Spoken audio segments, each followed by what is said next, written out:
Hello बच्चों, आज के हमारे इस वीडियो में हम कक्षा 10 की जो प्रश्नावली 8.1 है उसके जितने भी क्वेश्चंस हैं उनके सॉल्यूशन को देखेंगे। इससे पहले वाली वीडियो में हम 8.1 के जो बेसिक इम्पोर्टेंट पॉइंट्स थे उनके बारे में डिटेल से चर्चा कर चुके।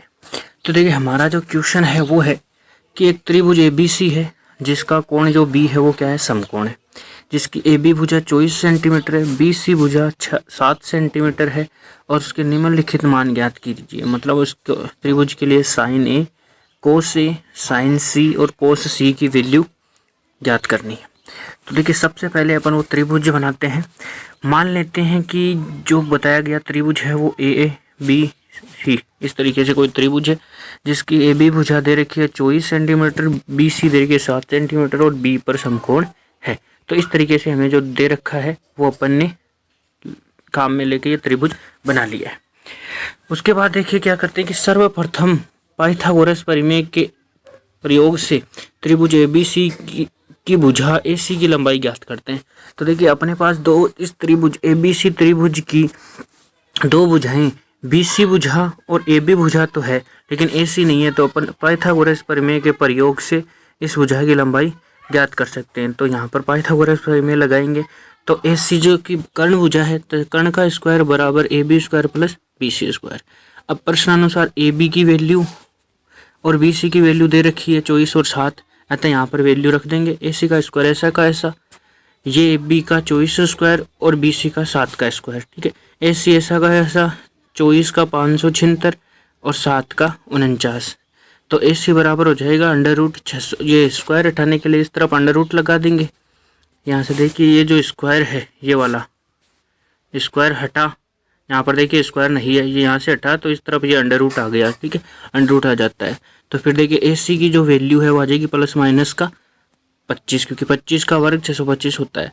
अब देखिए, जो AC है वो त्रिभुज की भुजा है और जो कि लंबाई है, और लंबाई हमेशा धनात्मक होती है, इसलिए अपन AC की वैल्यू क्या लेंगे, प्लस का 25। तो AC की वैल्यू क्या आ जाएगी, प्लस 25, ठीक है। अब हमारे पास इस त्रिभुज की तीनों भुजाएं आ चुकी है। अब हम साइन A, कोस A और साइन C और कोस C ज्ञात करेंगे। सबसे पहले अपन कोण जो A है ये वाला कोण, इसके लिए डिसाइड करते हैं कि कौन लंब है, कौन कर्ण है और कौन आधार है। तो देखिए, कर्ण तो AC रहेगा, तो जो कर्ण है वो तो 25 आया AC, तो ये 25 ही रहेगा। उसके बाद देखिए, जो इससे जुड़ी हुई भुजा है वो होती है आधार। तो जो AB है वो आधार है और आधार कितना है, 24। तो यहाँ पर आधार 24, जो बच गया वो लंब है, तो 7 है वो लंब हो जाएगा, ठीक है। अब देखिए, इसके लिए अपन वैल्यूज ज्ञात कर लेते हैं। बताओ, साइन ए का फॉर्मूला जो LAL/KKA वाली परिमेय जो फॉर्मूला होता है LAL/KKA, इससे याद रखोगे तो साइन बराबर क्या आता है, लंब बट्टा कर्ण। तो यहाँ पर देखिए, लंब और कर्ण का अनुपात, लंब क्या है 7 और कर्ण कितना है 25, तो 7/25 है, वो क्या हो जाएगा इसका आंसर। तो अपन ने यहाँ पर ये 7/25 का आंसर लिख दिया। अब बताओ, कोस 1 का फॉर्मूला, तो कोस 2 नंबर पे आता है, तो कोस 2 नंबर पे क्या है, आधार बट्टा कर्ण। तो ये रहा आधार बट्टा कर्ण। तो देखिए, यहाँ पर आधार कितना है 24, कर्ण कितना है 25, तो 24/25 कोस A की वैल्यू हो जाएगी, जो कि अपना आंसर हो जाएगा। उसके बाद देखिए, साइन C और कोस C है, तो पहले अपन C कोण के लिए लंब, आधार और कर्ण का पता कर लेते हैं।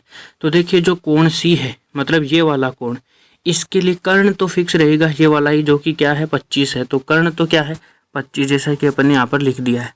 उसके बाद देखिए, इस कोण C के लिए जो लंब है वो है ये 24, ठीक है।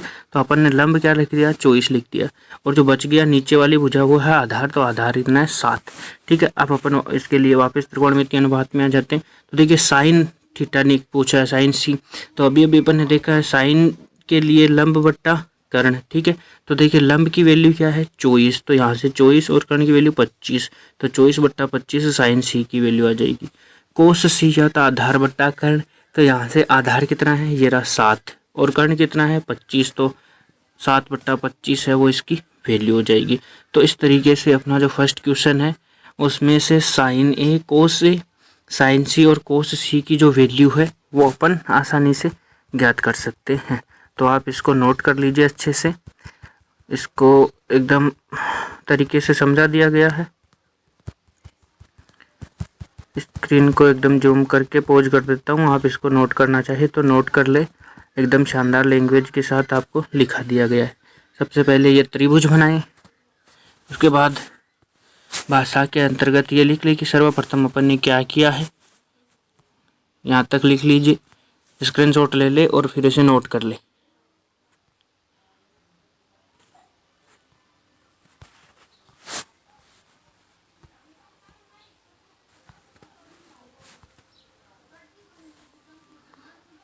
अच्छे से नोट कर लीजिएगा लैंग्वेज के साथ, और जो ये बच गया वो इस तरफ करवा दिया गया है। तो आई होप आपने स्क्रीनशॉट ले लिया होगा या फिर साथ साथ में नोट कर लिया होगा। अब चलते हैं नेक्स्ट क्वेश्चन में। तो देखिए क्वेश्चन नंबर जो 2 है, अपना क्वेश्चन नंबर जो 2 है वो क्या है, ये रहा। क्वेश्चन नंबर जो 2 है वो दिया गया है कि एक आकृति दे रखी है आपको 8.13 में tan p और cot tan p minus cot p का मान ज्ञात करना है। अपने को यह आकृति दे रखी है जिसमें एक पी क्यू आर त्रिभुज है, जिसमें पी क्यू है वो 12 सेंटीमीटर है, ठीक है, और जो पी से आर है वो 13 सेंटीमीटर है, और क्यू पे समकोण दे रखा है, ठीक है, ये दिया गया अपने को। तो अपन क्या करेंगे, क्योंकि ये वाली भुजा अपन को दी नहीं गई, ये वाली भुजा अपन ज्ञात करेंगे, ठीक है। तो ज्ञात करने के लिए सबसे पहले अपन क्या करेंगे कि त्रिभुज पी क्यू आर में पाइथागोरस प्रमेय से, जब भी त्रिभुज की भुजा की लंबाई ज्ञात करनी है पाइथागोरस प्रमेय को काम में लो। तो पाइथागोरस प्रमेय से जो पी आर स्क्वायर है, देखो पी आर क्या है इसमें, पी आर 90 डिग्री के सामने, तो ये वाली भुजा कर्ण हो जाएगी, ठीक है, ये वाली भुजा कर्ण हो जाएगी। तो पी आर का स्क्वायर पी क्यू के स्क्वायर और पी क्यू आर के स्क्वायर के योग के बराबर हो जाएगी। देखिए जो कि ये रहा पाइथागोरस प्रमेय। अब देखो पी आर बराबर 13 है और पी क्यू बराबर 12 दे रखा है, तो आप यहाँ पर मान रख दो, पी आर की जगह 13, पी क्यू की जगह 12 और क्यू आर अपने को ज्ञात करना है। तो 13 का स्क्वायर 169, 12 का 144, क्यू आर अपन को ज्ञात करना है। तो ऐसा का ऐसा क्यू आर को इसी तरफ रखा, 144 को दूसरे पक्ष में भेजोगे तो प्लस, इधर प्लस का तो उधर जाएगा माइनस का, तो 169 माइनस का 144, और वह स्क्वायर, ये जो स्क्वायर यहाँ से हटेगा तो इस तरफ ये अंडर रूट आ जाएगा, ठीक है। तो बताओ क्यू आर बराबर क्या आएगा, अंडर रूट 25। तो क्यू आर की वैल्यू क्या आ जाएगी, 5। तो देखिए प्लस माइनस का 5 आएगी, लेकिन अपन यहाँ पर त्रिभुज की भुजा की लंबाई याद कर रहे हैं, और जो लंबाई है वो हमेशा धनात्मक होती है, इसलिए अपन प्लस के 5 को ही इसका उत्तर मानेंगे, ठीक है। अब देखो अपने पास इस त्रिभुज की तीनों भुजाओं की लंबाई आ चुकी है। ये दे रखी थी 12, ये दे रखी थी 12, ये दे रखी थी 13, ये अपन ने ज्ञात कर लिया 5। तो अब अपन कहते हैं कि किस कोण के लिए कौन लंब है और कौन आधार है। तो सबसे पहले अपन देखते हैं कोण P के लिए। तो देखिए इस वाले कोण के लिए जो खड़ी भुजा है वो ये वाली है, तो ये लंब है, ये वाली आधार है, और ये वाली भुजा कर्ण होगी, ठीक है। तो बताओ कोण P के लिए जो लंब है वो 5 सेंटीमीटर हो जाएगा, जो कि यहाँ पर लिख दिया गया है। आधार है वो 12 हो जाएगा, और कर्ण है वो 13 सेंटीमीटर हो जाएगा, ठीक है। तो इसके लिए अपन tan P की वैल्यू फाइंड आउट करेंगे। तो देखो tan बराबर क्या होता है, लंब बट्टा आधार। तो यहाँ से लंब 5 है और आधार 12 है, तो tan P बराबर हो जाएगा 5/12। उसके बाद देखो कोण R के लिए, ठीक है, बाकी इसमें कोण R के लिए कर्ण तो 13 ही रहेगा। जो लंब पहले जो आधार था वो अब लंब हो जाएगा, और जो लंब था वो आधार हो जाएगा। तो देखो P के लिए जो लंब है वो 5 था, तो अब की बार आधार 5 है, और जो आधार 12 था वो अब लंब हो जाएगा, ठीक है ना। देखिए यहाँ से अगर आप R के लिए देखोगे, ये वाला R के लिए, ठीक है, तो अब ये खड़ी भुजा है, तो ये लंब 12 हो जाएगा, आधार 5 और कर्ण फिक्स रहेगा, ठीक है। तो अब बताओ इस वाले के लिए कोट की वैल्यू फाइंड आउट करोगे, तो कोट बराबर फॉर्मूला था आधार बट्टा लंब। तो आधार यहाँ पर 5 है और लंब है वो 12 है, तो 5/12 कोट का मान हो जाएगा। अब देखिए अब प्रश्नानुसार अपन को पूछा क्या है, tan P माइनस का कोट R। अब अपन इसकी वैल्यू पुट कर देंगे, देखो मान रखोगे तो tan P की जगह 5/12 माइनस का चिन्ह ऐसा का ऐसा, और फिर कोट R की वैल्यू भी 5/12, तो 5/12 माइनस का 5/12 बराबर क्या जाएगा 0। तो यहाँ से tan P minus cot R की वैल्यू क्या जाएगी 0। तो इस प्रकार से अपना क्वेश्चन होगा, तो आप इसको अच्छे से ज़रूर नोट कर ले। इसके जो हाईलाइट पॉइंट्स हैं उनको हटा देता हूँ, फिर आप इसका स्क्रीनशॉट ले लें या फिर इसको पॉज करके लिख ले, वीडियो पॉज करके नोट्स के रूप में तैयार कर ले।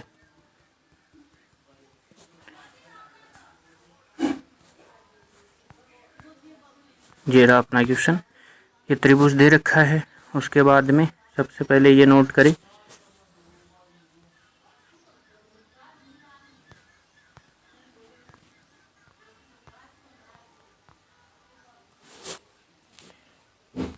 इस तरीके से इसको आसानी से अगर आप करोगे तो बहुत इजीली आपको इसके आंसर मिल जाएंगे। आई होप अच्छे से आपने नोट कर लिया होगा। चलते हैं नेक्स्ट क्वेश्चन में। तो अपना क्वेश्चन नंबर जो 3 है वो है ये रहा। आपको दे रखा है कि साइन ए बराबर, अपना क्वेश्चन है कि साइन ए बराबर 3/4, तो कोस ए और टेन ए का मान परिकलित कीजिए। तो देखिए सबसे पहले अपन क्या करेंगे, दिया गया है क्या क्या दे रखा है कि साइन ए बराबर 3/4। तो अपन जानते हैं कि साइन थीटा क्या होता है, लंब बट्टा कर्ण। तो यहाँ पर जो 3 है वो लंब के बराबर होगा और जो 4 है वो कर्ण के बराबर। तो पाइथागोरस प्रमेय लगाएंगे, क्योंकि लंब और कर्ण है तो आधार ज्ञात करेंगे। तो आधार बराबर क्या हो जाएगा, अंडर रूट कर्ण स्क्वायर माइनस लंब स्क्वायर। तो यहाँ पर अपन जैसे इनकी वैल्यू रखेंगे, कर्ण की 4 और लंब की 3, तो 4 स्क्वायर माइनस 3 स्क्वायर, 4 का स्क्वायर 16, 3 का 9। तो एक की जो आधार की वैल्यू है वो अंडर रूट आ जाएगी 7। ठीक है, तो अगर आधार आ गया तो अब देखिए कोस थीटा बराबर क्या होता है, आधार बट्टा कर्ण। तो आधार कितना है अंडर रूट 7 और कर्ण कितना है 4। तो जो कोस ए है उसकी वैल्यू क्या जाएगी अंडर रूट 7/ए। और टेन ए की वैल्यू क्या जाएगी, लंब बट्टा आधार। तो लंब कितना है 3 और आधार कितना है अंडर रूट 7। तो ये कोस ए और इसकी टेन ए की वैल्यू निकल कर आ जाएगी जो कि हमें पूछी गई है। तो यही इसका आंसर रहेगा। आप स्क्रीनशॉट ले लें या फिर इसको अच्छे से नोट कर लीजिएगा।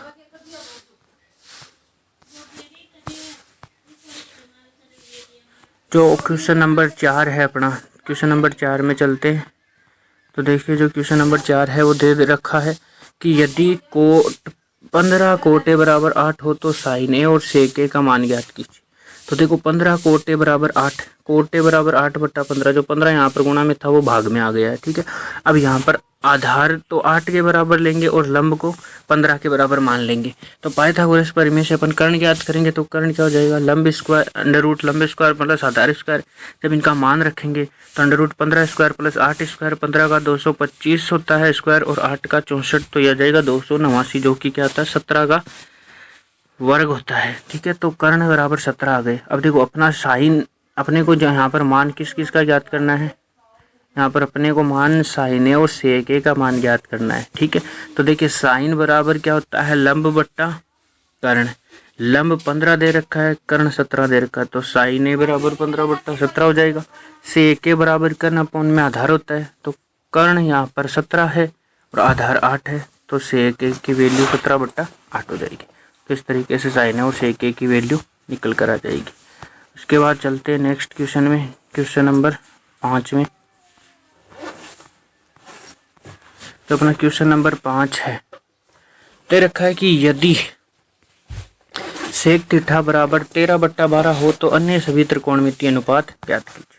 तो देखिए सबसे पहले जो दिया गया है सेक थीटा बराबर 13/12, तो यहाँ पर जो अपना 13 है वो कर्ण के लिए और 12 है वो आधार की तरह काम करेगा।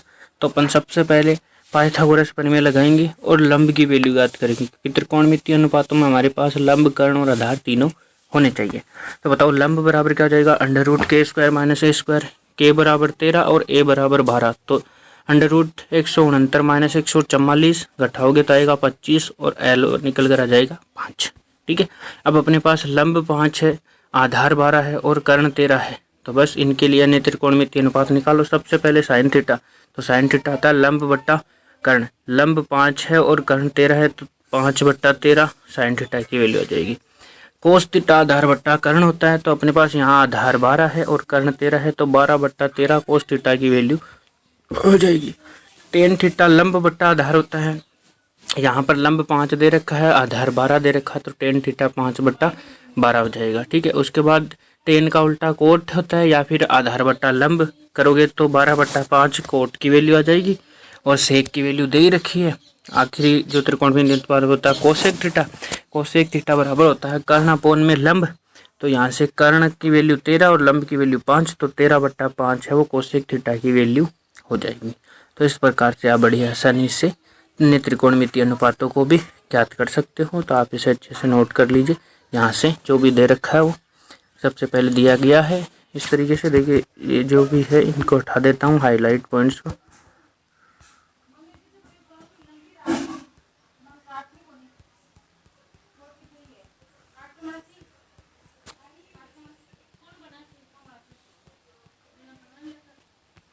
देखिए यहाँ से अच्छे से नोट कर लीजिए। पहले सबसे पहले ऐसा नोट करें, उसके बाद ये वाला, फिर ये और फिर ये।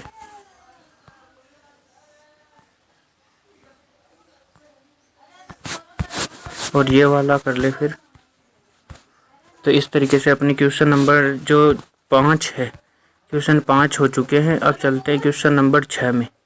तो देखिए जो छठवां क्वेश्चन है वो दे रखा है कि यदि कोण ए और कोण बी न्यून कोण हो और कोस ए बराबर कोस बी हो तो दिखाना है कि कोण ए कोण बी के बराबर है।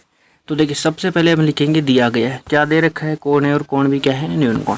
तो अपन क्या करते हैं, मान लेते हैं कि ए बी सी कोई त्रिभुज है जिसमें सी 90 डिग्री है और ए और बी न्यून कोण है। ठीक है, तो यहाँ पर अपन ने लिख लिया है कि माना ए बी सी एक समकोण त्रिभुज है जहाँ ए बी न्यून कोण और सी समकोण है। तो ये अपन ने अपनी तरफ से मान लिया है। ठीक है, अब उसके बाद अपन क्या करते हैं कि त्रिभुज ए बी सी के लिए, जो ए बी सी त्रिभुज है उसके लिए देखो कोस थीटा का फॉर्मूला क्या होता है, आधार बट्टा कर्ण। और यहाँ से कोण ए के लिए आधार कोण है ए सी और कर्ण कोण है ए बी। देखिए ए वाले कोण के लिए कोण ए, इसके लिए कोण ए के लिए आधार कोण है ए सी और लंब कोण है बी सी।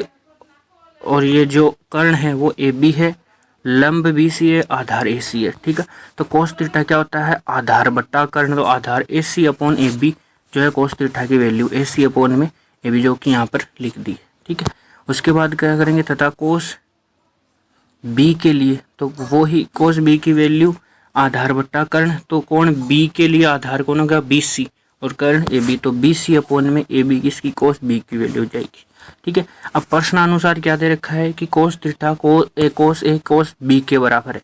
तो इनका मान रख देंगे जो कि कोस ए बराबर ए सी अपॉन ए बी है और कोस बी बराबर B C upon A B है।